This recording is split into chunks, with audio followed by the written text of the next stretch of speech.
ಶತಮಾನದಷ್ಟು ಹಳೆಯದಾದ ಸೇತುವೆಗೆ ಆಪತ್ತು ಕಾದಿದೆ.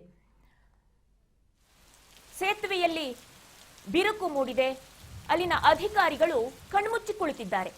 ಮಹಾರಾಷ್ಟ್ರದಲ್ಲಿ ಮಹಾಮಳೆ ಆಗ್ತಾ ಇದೆ ಒಂದು ಕಡೆ, ಇನ್ನೊಂದು ಕಡೆ ಭೀಮಾ ನದಿಯಲ್ಲಿ ನೀರು ಹೆಚ್ಚಳ ಆಗ್ತಾ ಇದೆ. ವಿಜಯಪುರ ಹೈದರಾಬಾದ್ ಸಂಪರ್ಕ ಕಲ್ಪಿಸುವ ಸೇತುವೆ ಬಿರುಕು ಬಿಟ್ಟಿರುವಂತದ್ದು. ಅಧಿಕಾರಿಗಳ ನಿರ್ಲಕ್ಷ್ಯದಿಂದ ಅಪಾಯದ ಅಂಚಿನಲ್ಲಿದೆ ಸೇತುವೆ. ವಿಜಯಪುರ ಹೈದರಾಬಾದ್ ಸಂಪರ್ಕ ಕಲ್ಪಿಸುವಂತಹ ಸೇತುವೆ ಅದು.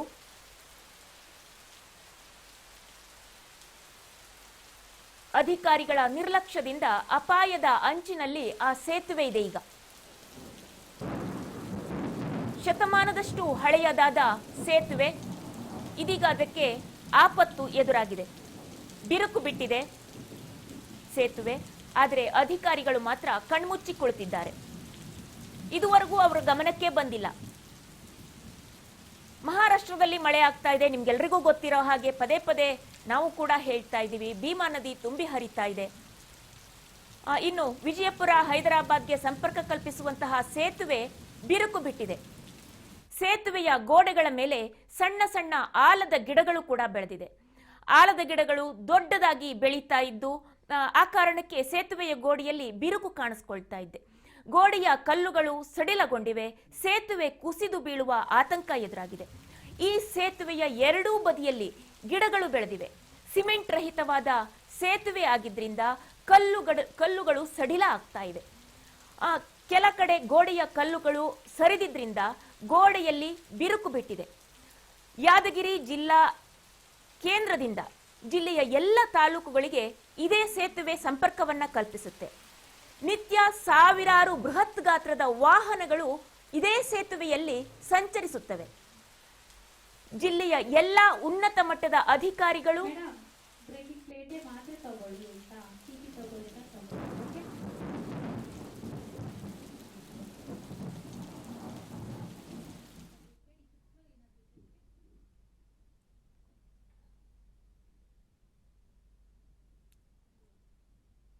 ಜಿಲ್ಲೆಯ ಎಲ್ಲ ಉನ್ನತ ಮಟ್ಟದ ಅಧಿಕಾರಿಗಳು ಹಾಗೂ ಶಾಸಕರು ಇದೇ ಸೇತುವೆ ಮೇಲೆ ಸಂಚಾರ ಮಾಡ್ತಾ ಇರ್ತಾರೆ.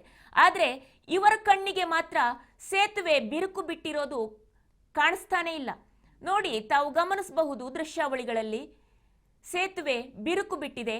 ಆಲದ ಗಿಡಗಳು ಅಲ್ಲಿ ಮೊಳಕೆ ಒಡೆದಿವೆ, ಚಿಗುರಿವೆ, ದೊಡ್ಡ ಆಗ್ತಾ ಇರೋದು ಕಾಣಿಸ್ತಾ ಇದೆ. ಈಗ ಮಳೆಗಾಲ, ಈಗ ಮಾತ್ರ ದೊಡ್ಡಾಗಿರೋದು, ಈಗ ತಕ್ಷಣಕ್ಕೆ ಬೆಳೀತಾ ಇರೋದು ಬಿರುಕು ಬಿಟ್ಟಿರೋದು ಅಂತಲ್ಲ, ಮೊದಲಿಂದನೂ ಬಿರುಕು ಬಿಟ್ಟಿದೆ. ಆದ್ರೆ ಅದೇ ರಸ್ತೆಯಲ್ಲಿ ಅದೇ ಸೇತುವೆಯಲ್ಲಿ ಓಡಾಡ್ತಾ ಇರುವಂತಹ ಅಧಿಕಾರಿಗಳ ಗಮನಕ್ಕೆ ಇದು ಬರಲೇ ಇಲ್ವಾ? ಅಥವಾ ಬಂದ್ರು ಕಣ್ಮುಚ್ಚಿ ಕುಳಿತ್ರ? ನೋಡಿ, ಗಮನಿಸ್ತಾ ಇದ್ದೀರಿ ಹೇಗೆ ಸೇತುವೆ ಬಿರುಕು ಬಿಟ್ಟಿದೆ ಅಂತ ಹೇಳಿ.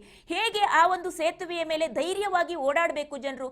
ನೋಡಿ, ಸೇತುವೆಯಲ್ಲಿ ಗಿಡಗಳು ಬೆಳೆದಿವೆ. ಎಷ್ಟು ದೊಡ್ಡದಾಗಿ ಗಿಡಗಳು ಬೆಳೆದಿವೆ. ಆಲದ ಗಿಡಗಳು ಎಷ್ಟು ದೊಡ್ಡದಾಗಿ ಬೆಳೆದಿವೆ. ಸೇತುವೆ ಬಿರುಕು ಬಿಟ್ಟಿದೆ. ಅಧಿಕಾರಿಗಳು ಕಣ್ಣು ಮುಚ್ಚಿ ಅದೇ ರಸ್ತೆಯಲ್ಲಿ ಹೋಗ್ತಾ ಇದ್ದಾರೆ. ಮಳೆಗಾಲಕ್ಕೆ ಪೂರ್ವದಲ್ಲಿ ಹಾಗಾದ್ರೆ ತಯಾರಿ ನಡೆಸೋದು ಬೇಡವಾ? ನಿನ್ನೆ ಒಬ್ರು ಅಧಿಕಾರಿ ಹೇಳ್ತಾ ಇದ್ರು, ಆಯುಕ್ತೆ ಹೇಳ್ತಾ ಇದ್ರು, ಫೈನ್ ಹಾಕ್ಬಿಡ್ತೀವಿ, ನೀವು ಕಸನೆಲ್ಲ ನೀಟಾಗಿ ವಿಂಗಡಿಸಿ ಹಾಕ್ಬೇಕು, ಅಲ್ಲೆಸಿಬಾರ್ದು ಇಲ್ಲೆಸಿಬಾರ್ದು ಅಂತ ಹೇಳಿ. ಆದ್ರೆ ಇವರಿಗೆ ಯಾವ ರೀತಿ ದಂಡ ವಿಧಿಸೋಣ ಹೇಳಿ? ಯಾರು ದಂಡ ವಿಧಿಸ್ತಾರೆ? ಅಧಿಕಾರಿಗಳಿಗೆ ಯಾರು ದಂಡ ವಿಧಿಸ್ತಾರೆ?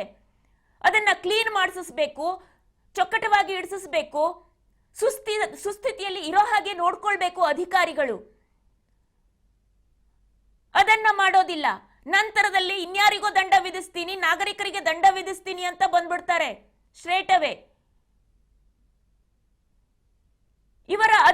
ಇವರ ಒಂದು ಕರ್ತವ್ಯ ಲೋಪ ಆಗೋದಿಲ್ವಾ ಇದೆಲ್ಲ? ಇವರ ಒಂದು ನಿರ್ಲಕ್ಷ್ಯ ಆಗೋದಿಲ್ವಾ? ಅಧಿಕಾರಿಗಳ ನಿರ್ಲಕ್ಷ್ಯ ಅಲ್ವಾ ಇದೆಲ್ಲ? ಸೇತುವೆ ಕುಸಿದು ಬಿದ್ರೆ ಯಾರು ಜವಾಬ್ದಾರರು? ಶತಮಾನದ ಹಳೆಯ ಸೇತುವೆ ಅದು. ಅದರ ದುರಸ್ತಿ ಕಾರ್ಯ ಅದು ಯಾವುದರ ಗೊಡವೆಯೂ ಇಲ್ಲ. ಯಾವುದೋ ಅಜ್ಜನ ಕಾಲದಲ್ಲಿ ಆಗಿರುವಂತ ಸೇತುವೆ ಇರುತ್ತೆ ಬಿಡು, ಏನ್ ತೊಂದರೆ ಏನಿಲ್ಲ ಅಂತ ಹೇಳಿ. ಅದರ ನವೀಕರಣಕ್ಕೆ, ಉನ್ನತೀಕರಣಕ್ಕೆ ಅಂತ ಹೇಳಿ ಅನುದಾನವನ್ನೋ ಇನ್ನೊಂದನ್ನೋ ಮತ್ತೊಂದನ್ನೋ ಮಾಡಿಸ್ಕೊಡ್ತಾನೆ ಇರ್ತಾರೆ. ಆದ್ರೆ ಅಲ್ಲಿ ಕೆಲಸ ಮಾತ್ರ ಆಗಿರೋದಿಲ್ಲ, ದುರಸ್ತಿ ಕಾರ್ಯ ಯಾವುದೂ ಆಗಿರೋದಿಲ್ಲ. ಹಳೆ ಕಾಲದಲ್ಲಿ ಮಾಡಿದ್ದಂಥದ್ದು, ಅಜ್ಜನ ಕಾಲದಲ್ಲಿ ಮಾಡಿದ್ದಂಥದ್ದು ಗಟ್ಮುಟ್ಟಾಗಿ ಮಾಡಿದ್ದಾರೆ. ಇಷ್ಟು ದಿನ ಬಂದಿದೆ. 100 ವರ್ಷ ಹಳೆಯ ಸೇತುವೆ ಅಂತೆ ಅದು. ಇಷ್ಟು ವರ್ಷ ಬಂದಿದೆ, ಬಾಳಿಕೆ ಬಂದಿದೆ. ಈಗ ಮಾಡಿದ್ದಾಗಿದ್ರೆ ಹೋದ ವರ್ಷನೋ ಇನ್ನೊಂದು 2 ವರ್ಷದ ಹಿಂದೆ ಮಾಡಿದ್ದಾಗಿದ್ರೆ ಇದಾಗ್ಲೇ ಆಲ್ರೆಡಿ ಕುಸಿದು ಬಿದ್ದಿರೋದು. ನೋಡಿ, ಗಿಡಗಳು ಬೆಳೆದಿವೆ, ಅದನ್ನ ಸ್ವಚ್ಛಗೊಳಿಸಬೇಕು, ಕ್ಲೀನ್ ಮಾಡಿಸಬೇಕು, ಏನೂ ಇಲ್ಲ ಅಧಿಕಾರಿಗಳಿಗೆ, ಕಣ್ಣಿಗೆ ಕಾಣಿಸ್ತಾನೆ ಇಲ್ಲ. ವಾಹನ ಸವಾರರು ಈಗ ಇದೇನಾದ್ರೂ ಕುಸಿದು ಬಿದ್ರೆ ತಮ್ಗೆ ಗತಿ ಹೇಗಪ್ಪ, ಇನ್ ಹೇಗೆ ಸಂಚಾರ ಮಾಡೋದು ಅನ್ನೋ ಆತಂಕದಲ್ಲಿ ಅವರು ಓಡಾಡ್ತಾ ಇದ್ದಾರೆ.